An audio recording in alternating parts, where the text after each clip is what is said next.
എല്ലാവരും ഉണ്ടായിട്ടും ആരുമില്ലാത്തവൻ, എല്ലാം ഉണ്ടായിട്ടും ഒന്നുമില്ലാത്തവൻ. എന്താണ് നിങ്ങൾക്ക് അറിയേണ്ടത്? അല്ല, ഞാൻ പറയേണ്ടത് ചോദിച്ചോളൂ. അനുഭവിച്ചറിഞ്ഞതും കേട്ടറിഞ്ഞതുമായ ഒത്തിരി ഒത്തിരി സംഭവങ്ങൾ മനസ്സിലിപ്പോൾ തെളിയ. ചോദിച്ചോളൂ.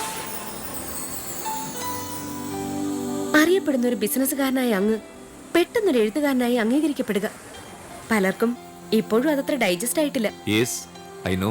അവഗണിച്ചവർക്കൊക്കെ അങ്ങയുടെ ഈ ഒരു അംഗീകാരം ഒരു തിരിച്ചടിയായി പോയി. സത്യം പറഞ്ഞ ഞാനും സാറിനെ തെറ്റിദ്ധരിച്ചു. I'm sorry. It's all right. ഞാനതൊന്നും ശ്രദ്ധിക്കാറേ ഇല്ല. തിരിഞ്ഞു നോക്കാതെയുള്ളൊരു യാത്ര എൻ്റെത്. പലതും നഷ്ടപ്പെട്ടവൻ, പലയിടത്തും ഒരുപാട് വൈകിയെത്തിയവൻ. സർ, ഒരുപാട് തെറ്റിദ്ധരിക്കപ്പെട്ട എഴുത്തുകാരനാണ് അങ്ങ്. സത്യം എന്താണെന്ന് ജനങ്ങൾ അറിയണം. ഒരു റൈറ്റർ ആവാനുള്ള സാഹചര്യം, ഈ നോവൽ എഴുതാനുള്ള പ്രചോദനം ഒക്കെ ഒന്ന് പറയാമോ?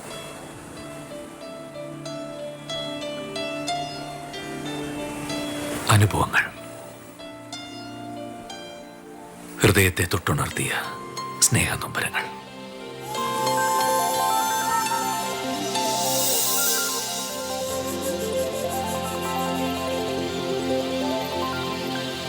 Okay okay, I will call you later. അപ്പോ ഇതുവരെ ആരെയും കിട്ടിയില്ല അല്ലേ? ഇല്ല സർ, പല സിംഗേഴ്സും ബിസിയാ, സിനിമയും സീരിയലും ഒക്കെ ആയിട്ട്. പിന്നെ ചിത്രയും സുജാതയും ഫോറിൻ ടൂറിലും. ആ, എനിക്ക് വേണ്ടതൊരു പുതിയ വോയിസാ. ഈ ആഡിന്റെ ജിങ്കിള് പാടാൻ അതാ നല്ലത്. പിന്നെ കമ്പനിക്കാർക്കും സമ്മതം. ഇനിയിപ്പോ എന്ത് ചെയ്യും? ഞാൻ ഒന്നുകൂടെ ട്രൈ ചെയ്ത് നോക്കാം സർ. ആ. പുതിയ സിംഗേഴ്സ് എന്ന് പറയുമ്പോ ഗാനമേള ട്രൂപ്പുകാരുമായിട്ടോ ചാനലുകാരുമായിട്ടോ ഒന്ന് ബന്ധപ്പെട്ട് നോക്കാം. നിക്ക് ഇതിന്റെ പേരും പറഞ്ഞ് 2-3 ദിവസം മുങ്ങി നടക്കലടാ പൂത്തക്കോട. ഞാനൊരു പെൺകുട്ടിയുടെ പേര് പറഞ്ഞാലോ? പറഞ്ഞോളൂ. കുംഭരാശിയിലാണ് ജനനം, ലഗ്നത്തിൽ മറ്റവനാ വ്യാഴം. കുംഭവും ലഗ്നൊക്കെ അവിടെ നിൽക്കട്ടെ പറ്റേ. കുട്ടി ആരാണെന്ന് പറ. നമ്മുടെ നൂപര മ്യൂസിക് അക്കാഡമിയിലെയാ. അവിടുത്തെ കനകാമ്പാൾ നല്ല കുട്ടിയാ. ചെറിയ കുട്ടിയാ? ചെറുതാണോന്ന് ചോദിച്ചാ ഒരു 20, കുറച്ചും കൂടി കുട്ടിക്കോളൂ. 25, കുറച്ചും കൂടി കുട്ടിക്കോളൂ. 30, ഒരു ലേശം കൂടി കുട്ടിക്കോ. 50-55 വയസ്സ്. സാറിന് മനസ്സിലായില്ലേ?